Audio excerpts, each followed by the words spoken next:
Hello friends, help coaching centre मित्र आप सभी का स्वागत। मित्र आप सबके समक्ष लेकर उपस्थित हुई है सीटेट पेडागोजी, जो वेरी मोस्ट इंपॉर्टेंट क्वेश्चन लेकर उपस्थित है 15 क्वेश्चन।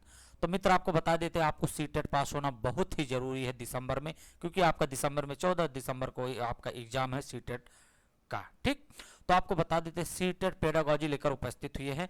टारगेट 15 में से 15 क्वेश्चन रहेगा। मित्र आपको कमेंट बॉक्स में बताना है कितना आप लोगों ने सही किया है। तो आपको मित्र ये भी बता दे रहे हैं, हमने 15 क्वेश्चन इसमें इंक्लूड किया गया है। आपको 15 में से कमेंट करके बताना है कि आप लोगों ने कितना सही किया है। मित्र आपको एक चीज और बता देते हैं, वेरी मोस्ट इंपॉर्टेंट चीज बता रहे हैं कि अगर आपने 15 क्वेश्चन कर लिया तो 100% आपका सीटेट पेडागोजी जानेंगे कि बेहतरीन तरीके से आपका तैयार है। और मित्र यहीं से क्वेश्चन को पुटअप किया जाता। 15 क्वेश्चन देख लीजिए, आपका चाहे हिंदी होगा, चाहे संस्कृत होगा, चाहे इंग्लिश होगा, सबका पेडागोजी यहीं से पुटअप किया जाता है। सिर्फ समझने का सीटेट फेयर होता है। आप जरूर से जरूर पास होंगे। लास्ट सेशन तक बने रहिएगा। मेरा खुद का अनुभव है, जिस तरीके से हम पढ़ाएंगे आप लोग पास जरूर से जरूर हो जाएंगे। 15 क्वेश्चन आप सबके समक्ष आने वाला है, तो आप लोग देखिएगा और कमेंट बॉक्स में जरूर बताइएगा कि आप लोगों ने कितना किया है सीटेट पेडागोजी का। ठीक, तो देरी न करते हुए सीटेट पेडागोजी की तरफ चलते हैं। पहला क्वेश्चन आप सबके समक्ष टारगेट रहेगा हमारा आज का 15 क्वेश्चन, और 15 में से आपको 12 तो जरूर करना है, क्योंकि अगर आपने 12 क्वेश्चन कर लिया तो 100% माइक लाल कोई आपको हरा नहीं सकता है सीटेट पास होने के लिए। चलिए तो क्वेश्चन की तरफ चलते हैं। पहला क्वेश्चन आप सबके समक्ष, चलिए पहला क्वेश्चन है, संरचनात्मक दृष्टि के अनुसार अधिगम डॉट डॉट है। संरचनात्मक दृष्टि के अनुसार अधिगम डॉट डॉट है, तो मतलब 4 ऑप्शन मित्र आप सबके समझ दिया गया। कौन सा ऑप्शन चाहिए? पहला है एक निष्क्रिय एवं व्यक्तिपरक प्रक्रिया है। दूसरा है जानकारी के अर्जन की प्रक्रिया है। तीसरा अनुभव के परिणामों के रूप में व्यवहार में एक परिवर्तन होने की प्रक्रिया है। दूसरा है एक सक्रिय एवं सामाजिक प्रक्रिया है। तो मित्र आपको बता दें, संरचनात्मक दृष्टिकोण के अनुसार अधिगम क्या है, तो मित्र आपको बता देते हैं, इसमें चौथा ऑप्शन ही सही होगा, सक्रिय। जहां पे बच्चा सक्रिय हो, एक्टिव हो और समाज को देखते हुए ये प्रक्रिया बच्चा करता है, वह ऑप्शन आपका सबसे बेस्ट ऑप्शन होगा। तो इसमें चौथा वाला ऑप्शन आपका सही होगा। ठीक है, चलिए नेक्स्ट क्वेश्चन की तरफ चलते हैं। Very most important question, last session तक बनेगा और 15 क्वेश्चन मित्र जरूर से जरूर आप लोग कमेंट बॉक्स में बताइए। चलिए दूसरा क्वेश्चन है, वह विधियां जिनके प्रयोग में विद्यार्थियों की स्व पहल युवा प्रयास शामिल है, निम्न में से किसका उदाहरण है। मतलब कहा जा रहा है क्वेश्चन में, वह विधियां मतलब वह तरीका जिसके प्रयोग में विद्यार्थी की स्व पहल मतलब स्वयं करने के पहल एवं प्रयास शामिल हो, स्वयं करने की क्रिया हो, तो कौन सा ऑप्शन होता है? निगनात्मक, अधिगम केंद्रित विधि, परंपरागत विधि, अंतर्वैयक्तिक विधि। तो बताइए इसमें से कौन सा मित्र आपका सही होगा। तो हम चलिए बता देते हैं मित्र, इसमें से आपका दूसरा ऑप्शन सही होगा, अधिगम कर्ता केंद्रित विधि। ठीक, अधिगम कर्ता केंद्रित विधि, ठीक है, इसमें शामिल होता बच्चा अगर कर रहा है, ठीक है, तो वह स्वयं पहल के अंतर्गत आता है। तो दूसरा वाला ऑप्शन आपका सही होगा। चलिए नेक्स्ट क्वेश्चन की तरफ चलते हैं। वेरी मोस्ट इंपॉर्टेंट क्वेश्चन आप सबके समझ, राष्ट्रीय पाठ्यचर्या framework 2005, very most important IMP question, यहां से 1 नंबर बनेगा। अभी हम बताते हैं 2005, 1 सेकंड में खत्म करते हैं। चलिए, राष्ट्रीय पाठ्यचर्या फ्रेमवर्क 2005 ने अपनी समझ से प्राप्त की है क्या?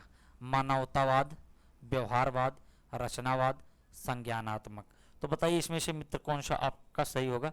चलिए बताइए। तो आपको बता देते हैं रचनावाद। तो वेरी मोस्ट इंपॉर्टेंट मित्र आपको बता देते हैं रचनावाद। ठीक है, बच्चा जिसमें खुद करके सीखता है, खुद रचना करता है, वो आपका एनसीएफ 2005 के अंतर्गत आता है। ना तो बच्चे को कभी दंड दिया जाए, ना तो नियम कानून बताया जाए, बच्चा कोरा प्लेट होता है, ठीक है, उसको अच्छे से समझाया जाए कि बच्चा ये नहीं, ये चीज़ें होता है, उसको ना तो पनिशमेंट देना चाहिए, ना तो मारना चाहिए, ना तो दंड देना चाहिए, ना तो क्या लालच देना चाहिए। याद रखिएगा एनसीएफ 2005 इसका विरोध करता है। तो आपको याद रखिएगा रचनावाद, क्रिएटिविटी सबसे वेरी मोस्ट इम्पॉर्टेंट होता है। इसके अंतर्गत 2005 के अंतर्गत बच्चा जो करके सीखेगा, जो खुद का रचना करके सीखेगा, वही सबसे बेस्ट ऑप्शन माना जाता है। तीसरा वाला ऑप्शन इसमें सही होगा। चलिए नेक्स्ट क्वेश्चन की तरफ चलते हैं। चौथा question very most important question ये भी होने वाला है।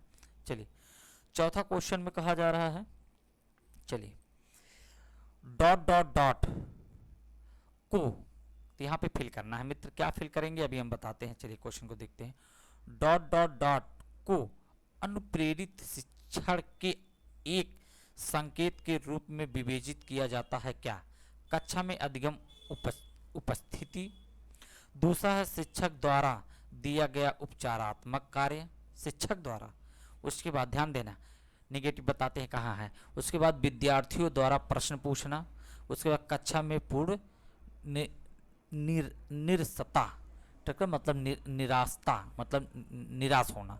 तो मित्र इसमें बताइए कौन सा ऑप्शन आपका सही होगा। तो आपको बता देते हैं विद्यार्थियों द्वारा प्रश्न पूछना, यही ऑप्शन सबसे सही है। यहाँ पे जब हम इसको तीसरा विद्यार्थियों द्वारा प्रश्न पूछना को अनुप्रेरित शिक्षक के एक संकेत के रूप में विवेचित करता है कि बच्चा अगर प्रश्न पूछेगा तो क्या होगा, शिक्षक के रूप में संकेत के रूप में विवेचित किया जाता है, सबसे बेस्ट माना जाता है बच्चा की एक्टिव है और अपने प्रति काम के प्रति चीज़ें को लेकर जागृत है और अच्छे तरीके से बच्चा सीख रहा है। इसका कहने का तात्पर्य ही होता है मित्र। चलिए तो मित्र आपको बता दें तीसरा वाला ऑप्शन आपका सही होगा। चलिए नेक्स्ट क्वेश्चन की तरफ चलते हैं। वेरी मोस्ट इंपॉर्टेंट क्वेश्चन पांचवा आप सबके समझ। चलिए पांचवा क्वेश्चन कहा जा रहा है वे शिक्षार्थी जो समृद्ध ज्ञान और शैक्षणिक दक्षता की हार्दिक इच्छा प्रदर्शित करते हैं उनके पास होता है निष्पादन उपागम अभिविन्यास, निष्पादन परिहार अभिविन्यास, कार्य परिहार अभिविन्यास, नैपुणता अभिविन्यास। तो मित्र वेरी मोस्ट इंपॉर्टेंट, इसको नोट डाउन कर लीजिएगा। ए पेपर में छपेगा 14 दिसंबर के पेपर में 100% आएगा। खुद का अनुभव अपना शेयर कर रहे हैं, याद रखिए लीजिएगा। चलिए तो इसमें पहला ऑप्शन आपका सही होगा निष्पादन उपागम अभिविन्यास, ठीक, यही चौथा ऑप्शन आपका सही होगा। चलिए इसको कुछ हम विश्लेषण कर देते हैं, आप सबको समझ नहीं आया है लेकिन इसको याद रख लीजिएगा, फिट कर लीजिए। चलिए देखते हैं बताते क्या होगा इसमें। चलिए मित्र तो आपको बता देते हैं, इसमें मित्र आपको बता दें जिस विद्यार्थियों के पास निष्पादन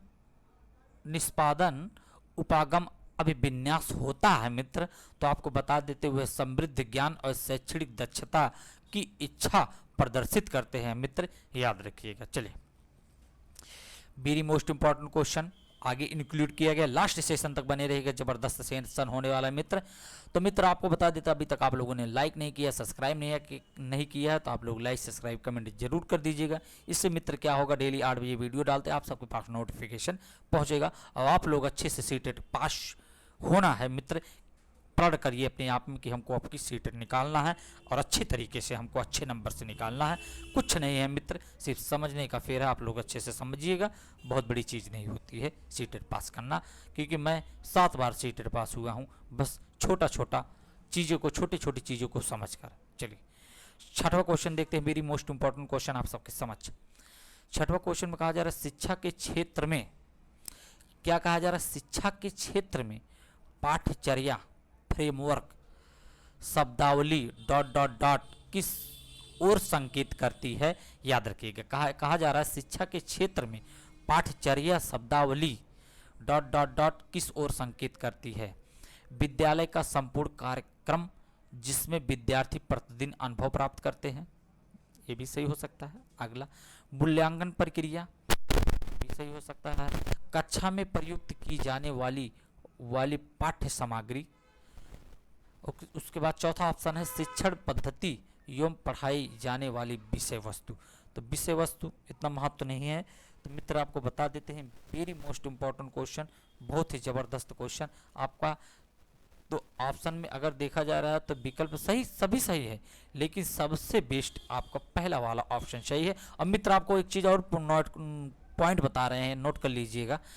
आपको बता दे रहे हैं सीटेट में चारों ऑप्शन बेस्ट होते हैं, जो सबसे स्ट्रॉन्ग ऑप्शन होता है वही सीटेट में उसी को चूज किया जाता है, एग्जामिनर उसी को सही मानता है।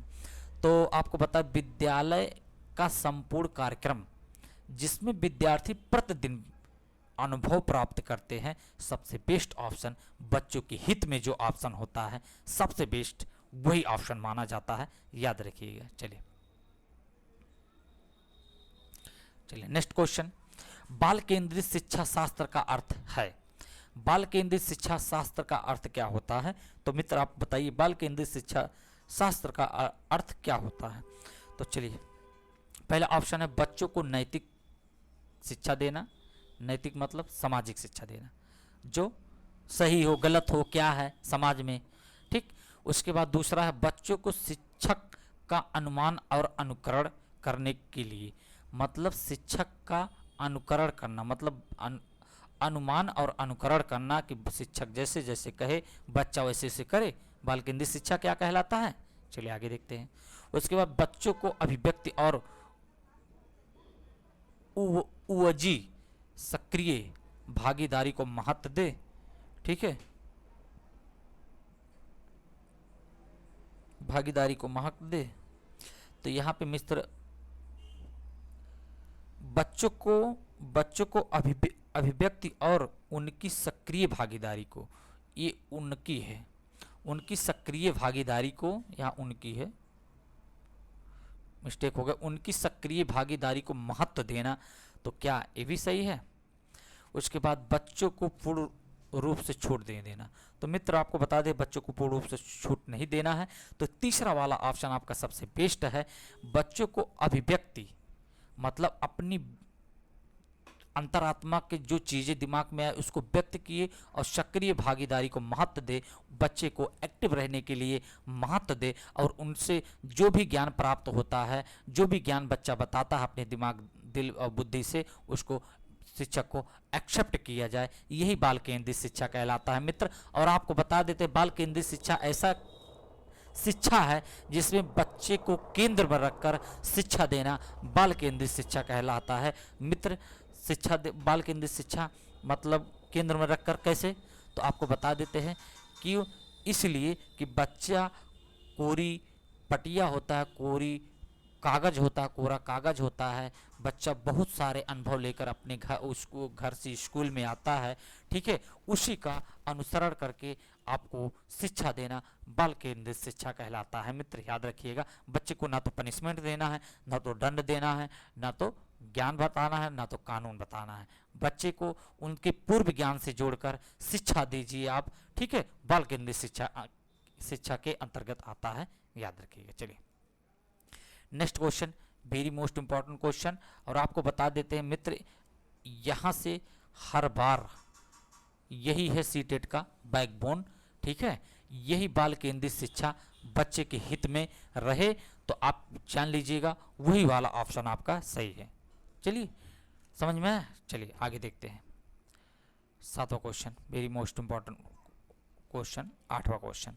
चलिए आठवें क्वेश्चन में कहा जा रहा है बच्चों को समूह में कार्य देना एक प्रभावी शिक्षण रणनीति है, क्योंकि इसमें क्या होंगे बच्चे, इसमें शिक्षक का काम कम हो जाता है, छोटे समूह के कुछ बच्चों को दूसरे बच्चों पर हावी होने की अनुमति देता है। यहाँ पे कंपटीशन नहीं करना है मित्र, बच्चे को एक समान देखना है, यहाँ पे कुछ ऐसी कोई बात नहीं होगा, ये वाला ऑप्शन आपका गलत हो जाएगा।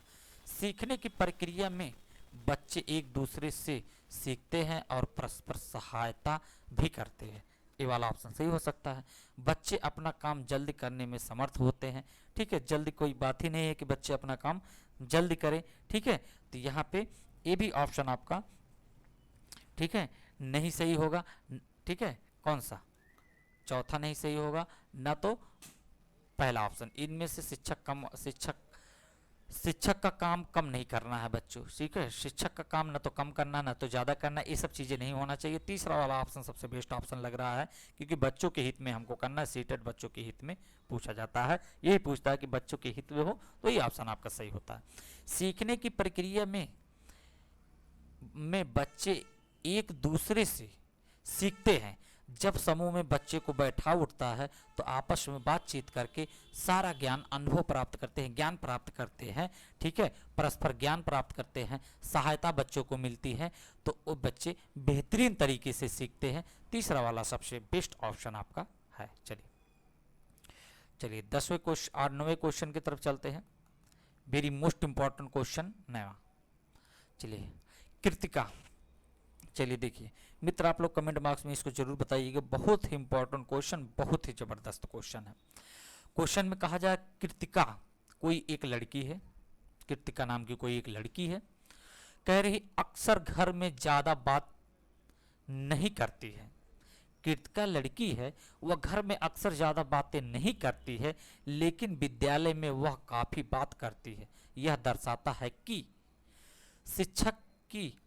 शिक्षकों की मांग होती है कि बच्चे विद्यालय में खूब बातें करें। गलत बात है।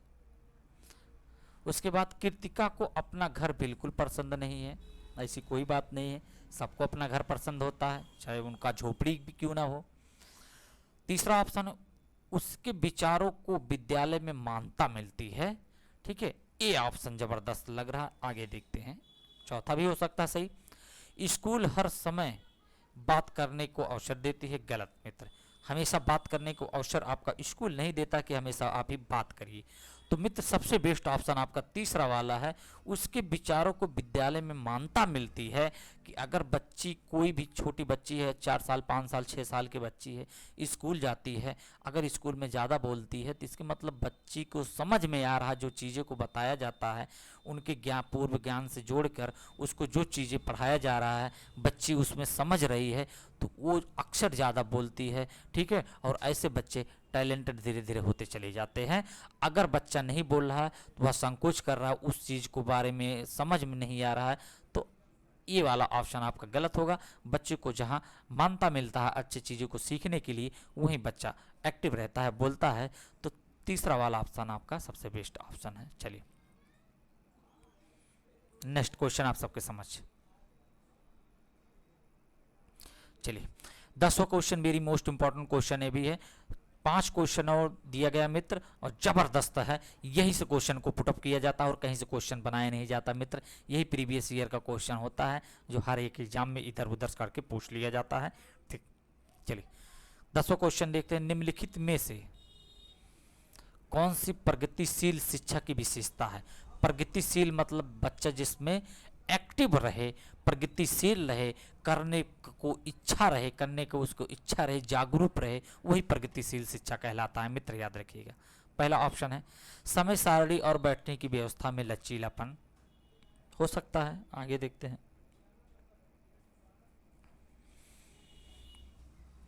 उसके बाद केवल प्रस्तावित पाठ्य पुस्तकों पर आधारित अनुदेश। उसके बाद तीसरा ऑप्शन है परीक्षाओं में अच्छे अंक प्राप्त करने पर बल।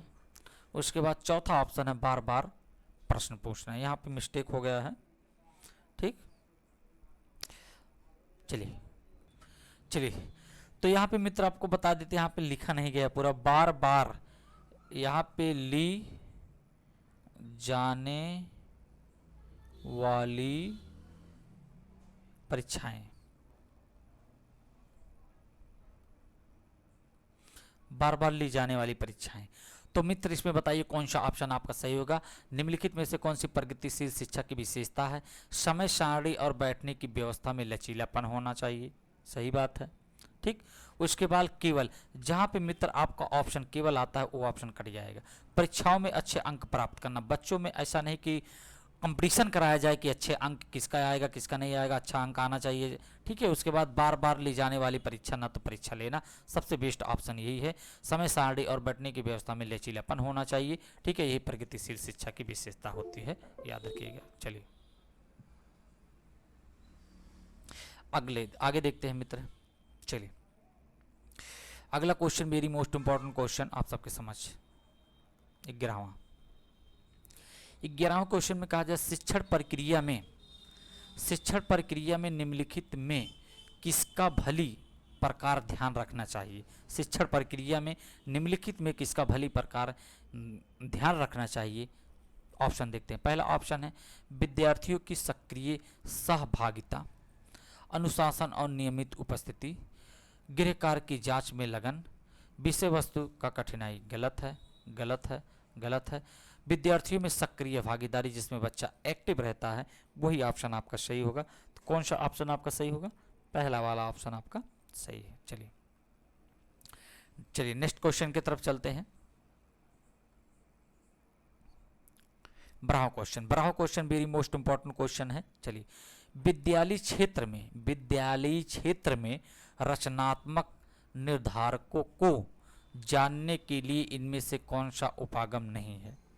तो बताइए कौन सा ऑप्शन आपका सही। विद्यार्थियों के विद्यालय क्षेत्रों में, चलिए बताइए कौन सा इसमें ऑप्शन आपका सही होगा। विद्यालय क्षेत्रों में रचनात्मक निर्धारकों को जानने के लिए इनमें से कौन सा उपागम सही है। वार्ता, लाभ कौशल, बहुविकल्पीय प्रश्न, परियोजना कार्य, मौखिक कार्य। तो बताइए मित्र इसमें से कौन सा ऑप्शन सही होगा, कमेंट बॉक्स में जरूर बताइएगा। तो चलिए मित्र आपको बता देते हैं चौथा वाला ऑप्शन आपका सही होगा, मौखिक प्रश्न करना। चलिए next question very most important question. चलिए 13वां क्वेश्चन में कहा जा रहा है सीखन। तो यहाँ पे देखिए मिस्टेक बहुत होता है मित्र यहाँ पे। ठीक, सीखने का वह मॉडल, यहाँ पे सीखने का वह मॉडल जो बच्चों की सृजनात्मक को प्रेरित करता है। तो कौन सा मॉडल होगा? बैंकिंग मॉडल, रचनावादी मॉडल, प्रोग्रामिंग मॉडल, उसके बाद कोई नहीं। तो बताइए इसमें से कौन सा ऑप्शन आपका सही होगा। सीखने का, चलिए बताइए कौन सा ऑप्शन इसमें सही होगा। चलिए बोलिए कमेंट बॉक्स में। चलिए मित्र तो बताइए इसमें से कौन सा ऑप्शन सही होगा। तो आपको बता देते हैं दूसरा वाला ऑप्शन आपका है रचनावादी, जिसमें बच्चा खुद रचना करके सीखता है, वही सबसे बेस्ट ऑप्शन माना जाता है सीटेड पेडागोजी में, याद रखिएगा। चलिए नेक्स्ट क्वेश्चन 14वां question very most important question. एक क्वेश्चन और इंक्लूड किया गया, आप लोग कमेंट बॉक्स में उसको आंसर जरूर से बताइएगा क्योंकि बहुत बेहतरीन क्वेश्चन है। वो 20 बार क्वेश्चन पूछा गया है हर एक पेपर में। सीखने की प्रक्रिया में शिक्षक की भूमिका होनी चाहिए। सीखने की प्रक्रिया में शिक्षक की भूमिका क्या होनी चाहिए? सुगमकर्ता, अनुदेशनकर्ता, प्रशिक्षक, नियंत्रणकर्ता। तो बताइए कौन सा ऑप्शन सही होगा। सीखने की प्रक्रिया में शिक्षक की भूमिका होनी चाहिए, सुगमकर्ता होनी चाहिए, पहला वाला ऑप्शन आपका सही है। ठीक है, तो चलिए बताइए।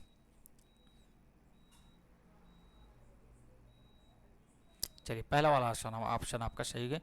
तो मित्र आपको बता देते लास्ट क्वेश्चन आप सबके समझ 15वां क्वेश्चन, और टारगेट 15 का 15 है। आप लोग कमेंट बॉक्स में बताइए आप लोगों ने 15 में से 15 कितना किया। चला उसके बाद अगला क्वेश्चन देखते जीन पियाजे हैं। चलिए किस मनोवैज्ञानिक के अनुसार सीखने का मतलब ज्ञान निर्माण होता है। Very most important question, very most important question. किस मनोवैज्ञानिक के अनुसार सीखने का मतलब ज्ञान का निर्माण होता है। स्किनर, पियाजे, थॉर्नडाइक, लेविगोत्स्की। तो बताइए इसमें से कौन सा ऑप्शन सही होगा। तो मित्र आपको बता देते हैं जीन पियाजे। जीन पियाजे ने संज्ञानात्मक विकास का सिद्धांत इन्होंने दिया है। ठीक है, इसका मतलब ज्ञान का निर्माण होता है, सीखना ज्ञान का निर्माण के अंतर्गत आता है, जीन पियाजे महोदय ने कहा है। और इन्होंने आपको बता देते हैं 4 स्टेज बताए हैं, अवस्था बताए हैं कि बच्चा कितनी उम्र में कितना चीज़ों को सीखता है, कितना ज्ञान का निर्माण करता है। तो आपको बता दें स्किनर का हमने वीडियो डाला है, उसको वीडियो आप लोग देख लीजिए क्योंकि 1 नंबर 2 नंबर का हर बार सीटेट में क्वेश्चन को बनाया जाता है। जीन पियाजे जाके आप लोग देखिएगा जरूर। तो मित्र यहीं तक क्वेश्चन था, आप लोग कमेंट बॉक्स में बताइएगा आप लोगों ने कितना सही किया। नेक्स्ट वीडियो मिलते हैं, तब तक के लिए जय हिंद, बाय बाय।